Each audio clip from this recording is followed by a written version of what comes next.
Buenos días, el tema del día de hoy es sobre la resistencia andina. ¿Pero qué es la resistencia andina?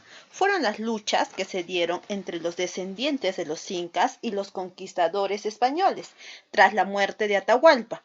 Los españoles iniciaron su camino hacia el Cusco, la capital del Tahuantinsuyo. Entonces, Pizarro necesitaba nombrar un nuevo inca y para eso nombró a Tupac Hualpa o Toparpa. ¿Cuál era la finalidad de nombrar a este nuevo inca?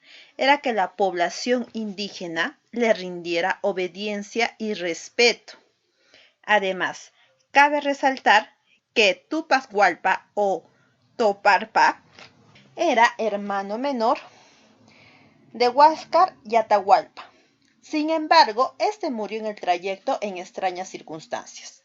Entonces Pizarro nombró a un nuevo inca, y que fue Manco Inca.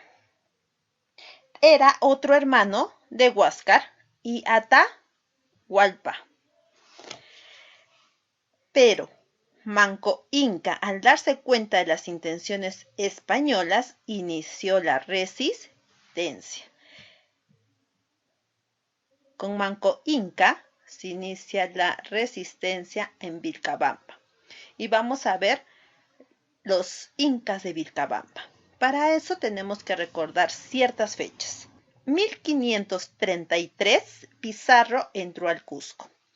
1537, Manco Inca inició la ofensiva. Y 1572, Tupac Amaru fue asesinado. Ahora, la resistencia inca en Vilcabamba duró aproximadamente 40 años. Cuando Pizarro ingresa en 1533 a Cusco, su entrada o la toma de la ciudad fue atroz. Hubo templos quemados e indígenas nobles muertos.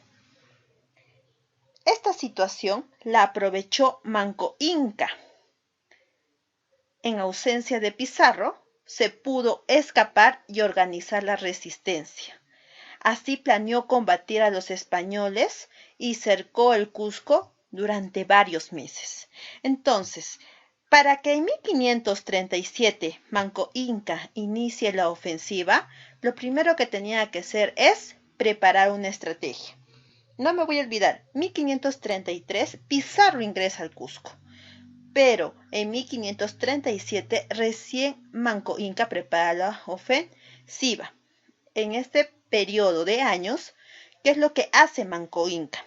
1. Con las tropas indígenas preparan nuevas estrategias. Las tropas del nuevo líder tenían que aprender 1. Novedosas estrategias para combatir al enemigo, que eran los españoles. Pero esta población incaica tenía muchas habilidades e hizo que en poco tiempo pudieran manejar las armas españolas y también lograban arrebatar los caballos y las espadas.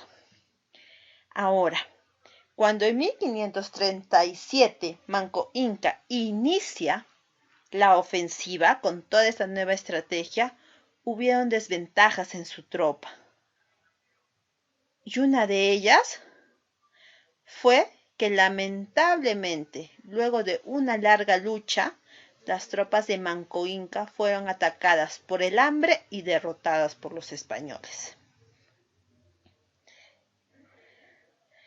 Cuando esto pasó, Manco Inca se refugia en Vilcabamba.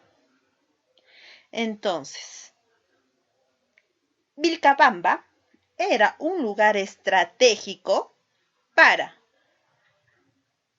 preparar la ofensiva contra los españoles por su difícil geografía. Y desde allí, como les vuelvo a repetir, durante 4 años sus hijos continúan la rebelión, después que murió Manco Inca. Y él fue asesinado por un español a quien él protegía y terminó traicionándolo. Muere Manco Inca y continúan sus hijos. ¿Quiénes fueron sus hijos de Manco Inca? fueron Sayri Tupac, Titu Cusi Yupanqui y Tupac Amaru. Tupac Amaru fue el último que murió de la resistencia de los incas de Vilcabamba. Él murió en 1572 por el virrey Francisco de Toledo. Entonces, veamos. Sayri Tupac en 1557 firma un pacto con el virrey Hurtado de Mendoza, donde reconoció al rey Felipe II a cambio de territorios en Yucay. Muere en 1560. Tito Cusi Yupanqui es nuestro inca cronista. Él desde su perspectiva, desde su sentir, nos narra los episodios de esta época. Llegó a un acuerdo con Juan Matienzo, que se conoce como Paz de Ocumbaba, mediante el cual permite el ingreso de misioneros. Y finalmente, Tupac Amaru, él continuó con la resistencia, pero fue asesinado por el virrey Toledo. Para volver a mi línea de tiempo.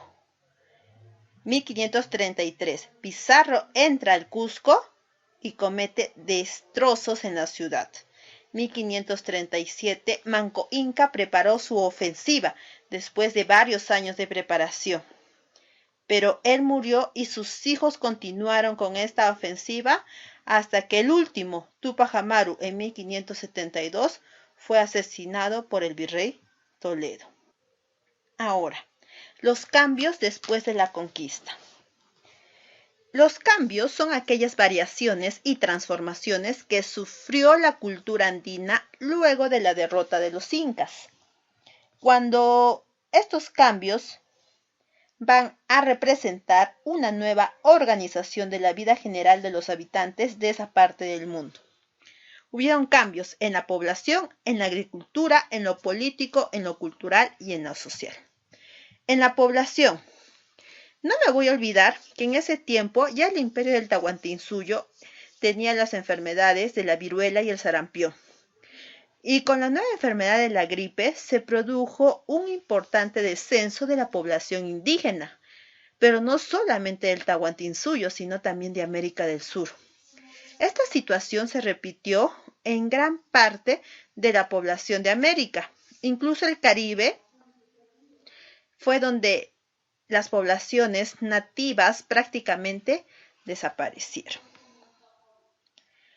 Con respecto a la agricultura, se pasó de una economía agrícola, que era en la época del Tahuantinsuyo, a una centrada en la minería. Los españoles lo que querían extraer de nuestras tierras era oro y plata. Se empezó a utilizar el arado y la rueda y se introdujo la ganadería. En lo político, fue el fin del poder incaico y se implantó el virreinato. Los curacas eran los intermediarios entre el Estado español y los indígenas, y se agrupó a los indígenas en pueblos o reducciones bajo el poder de curacas y españoles corregidores. Finalmente, los cambios después de la conquista en lo cultural y en lo social, se dio el proceso de mestizaje, es decir, se produjeron uniones entre diferentes etnias, y con la llegada de los africanos en calidad de esclavos surgieron las castas. Apareció el arte colonial y se impuso el castellano como lengua oficial y la combinación de costumbres. Se implantó la religión católica y se realizaron misiones evangelizadoras en la selva.